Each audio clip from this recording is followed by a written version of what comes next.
New details about a case considered to be one of Gainesville's most mysterious crimes. The Alachua County Sheriff, Sadie Darnell, is giving us more insight as to whom they think is responsible for Tiffany Sessions' disappearance, but it's also asking for your help.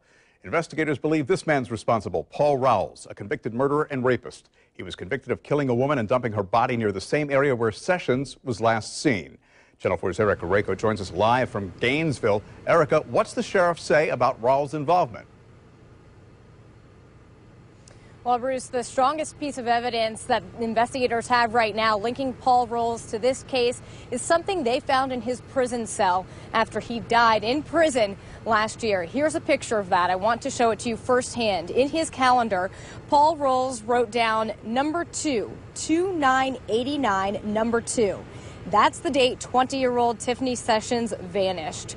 Investigators believe the number 2 stands for his second victim. He was already convicted of murdering a Miami woman in 1972.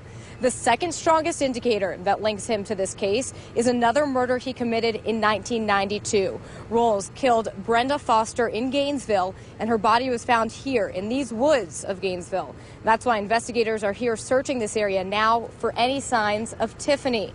And this is where the Alachua County Sheriff's Office held a press conference to discuss these new leads today. They displayed pictures like this one, the last known picture of Tiffany. You can see here she's wearing a Rolex watch that investigators are actually still looking for. It's never been found. And also pictures of Paul Rowles at various ages in his life. Below him here is the red Bronco he drove at the time of her disappearance. Investigators and Sessions' parents are hoping these new photographs will bring in some new information. There's no risk. He's dead. Thank goodness he's dead at this point. He has harmed so many people along the way. So don't be afraid, you and the public, to come forward with that piece of information. And don't be afraid that it may not mean much. Let us assess it. Let us assess it and use that information, but don't go to your grave thinking that you had some information and you didn't bring it forward that could help in this case and help the families. This guy is a scum of the earth. He destroyed 3, 4 families that we know of and their daughters with no remorse.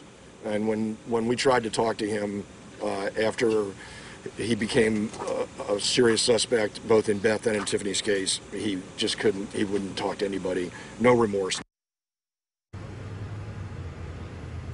And I spoke with Kevin Allen. He's the one who actually went and tried to speak with Paul Rowles sometime last year before he passed away. Unfortunately, and this is one of the most agonizing parts for investigators, is that he was so sick. He was in the hospital, ICU care with a ventilator. He was suffering from lung cancer. So he wasn't even in a point in his life where he could offer up any information. He was pretty much unconscious. And Kevin Allen tells me this morning he left a picture of Tiffany Sessions with the ICU nurses with any hope that this man woke up, that he'd offer up some information to them. Reporting live in Gainesville, Erica Rako, Channel 4, the local station. Important to point out that Rowles spent some time here in Jacksonville, so there's somebody here who might help them fill in the timeline. Hillary Sessions, Tiffany's mom, basically said this is like looking for a very small needle in a very big haystack. What's next for investigators?